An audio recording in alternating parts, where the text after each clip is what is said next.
First of all, every manufacturer should be doing this with their hoods. I don't know why Mercedes is the only one, but you can make this thing 90-degree angle. Look at that. That is badass. It's got a little extra button latch here that you press to make it go all the way. It just makes working on it so much easier. So are you recording all of the nefarious activities? I'm gonna change the hood out. It's only held on with 6 bolts, 3 on each side, 10 millimeters. You have the wiring going in there for the windshield washer fluid, so I disconnected that. And then you got the hose on this side for that, so I got that disconnected. There's some panels you got to take off and everything, so I did all that. So I'm going to unbolt this hood and slide it off, and we'll see how it goes. Got the hood off. I made a big mistake, and these hinges are not lined up. This one's in the upright position, that one's not, so I'm gonna have to figure that out because you have to put a ton of weight on this thing to get it to fold down to that spot. So whatever, I'll figure that out. But there's the old hood, pretty jacked up. All right, I figured out how to do it on my own with the assist of the squeegee that I broke yesterday. The handle broke because I was pushing it too hard, but I was able to get it on there so I can line these holes up perfect. Almost. I'll get it adjusted a little bit until they're lined up, but bam, here we go. Unfortunately, this hood pad is in terrible shape. I'm gonna try to take the one off of there and reuse it, but I don't know. The glue's kind of nasty and this thing falls apart. I don't know, we'll see. See if I can get that done. And this thing needs to be cleaned. It's been sitting outside for a while, as you can tell. I'll clean that real good. Got the hood on.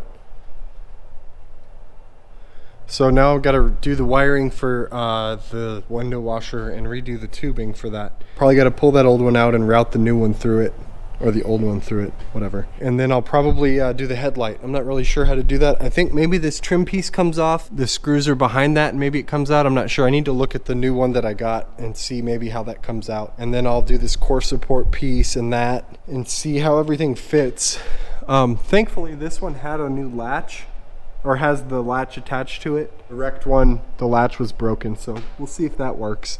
All right, I got the wiring done on that side. I did mess up big time though, because I cut this thinking it was just the tube. Well, there's 2 wires that go through there. It's like some weird custom crap. I don't know what the heck. You can see the fluid goes through there, and then it's got 2 wires.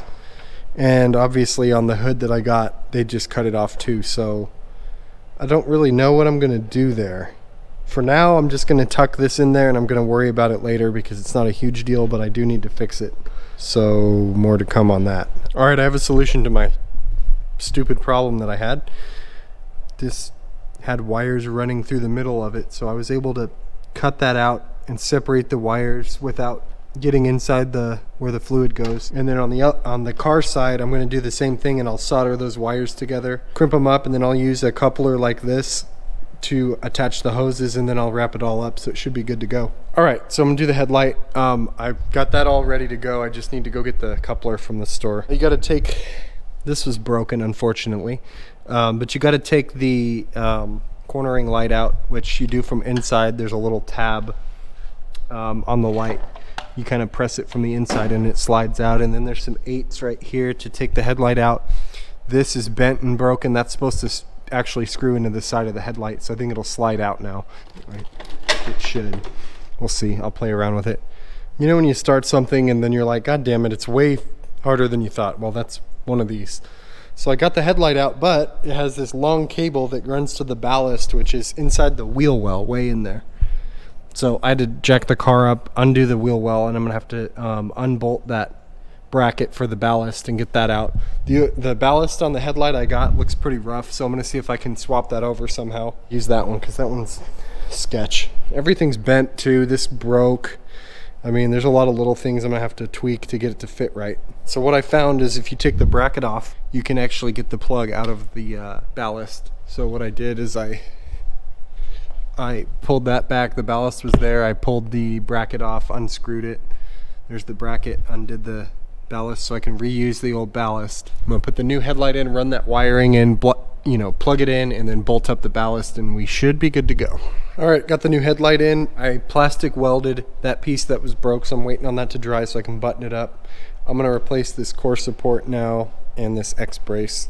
Get that all situated and cleaned up. Got the old versus new, got them out. Got all that out. That was pretty easy to take out.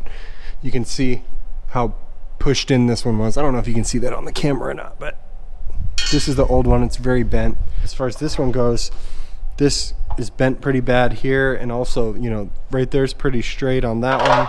If you look at this one, it's pretty crooked. So probably didn't need to replace them, but they were cheap, so, and they color matched and everything, so got those. We'll slap those in there real quick. Got it all back together, but I did discover something. I don't know if I caused it or if it was like that from the wreck or what, but if you look inside there, I don't know if you can see, there's a tiny leak in the radiator. So the goddamn radiator is gonna have to be replaced, unfortunately, and that's gonna be a pain in the butt. All that's gonna have to come apart again. Looks like it probably pops out through the top. Got to disconnect the transmission lines and stuff though, so that's gonna be fun. But anyways, at least I can get it back together and pull it out of here, but we will need to fix that radiator leak. All right, got it back together. Still bummed out about the radiator because now I can't drive it, but I cleaned it up a little, got it back together. A moment of truth. I'm gonna close the hood and see if it closes. Let's see what it looks like when it closes. See if everything lines up or not. Let's see. Nope. It's way off. So I'll have to adjust it, which is fine. I kind of expected that anyway. But it looks more like a car now. Once again, as you do when you do janky stuff like this, you run into a problem. The hood doesn't want to close. This piece is actually bent a little bit, and so the hood latch is like half an inch off or something. It's not far. I tried to adjust it, not working.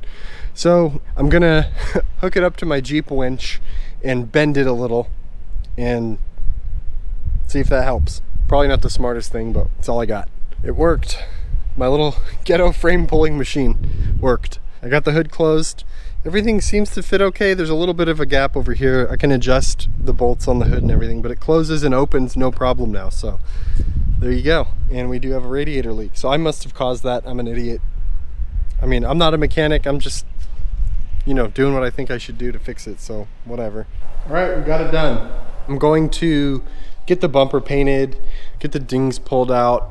I'll have this wet sanded and buffed, or I'll do it myself and see if it looks any better, and if not, I'll just get it painted. But yeah, it turned out okay.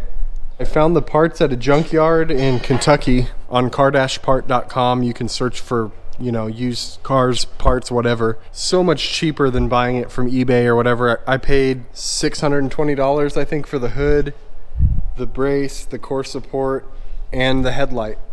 I think the cheapest I could find one of these headlights on eBay was $700 because they're super hard to find. They're xenons and they're glass projectors. So I don't know, they probably only put these in a few cars or something. They're really hard to find. Next I have to replace the radiator because it's leaking, so that shouldn't be too hard. I'll get the radiator ordered and we'll swap that over and then we'll take it for a drive. I also need to do, I think I mentioned before, the roll bar popped up when the accident happened, so I'll need to figure out how to put that down, and also it needs a headliner. So what I'll probably do is take the hard top off and do the headliner, make sure the soft top works and everything, and then I'll get it cleaned up and I'm gonna start driving this thing. That's gonna do it for this video. Please like, share, subscribe, all the YouTube stuff. If you want to see more cool stuff like this, let me know. We'll see you for the next one.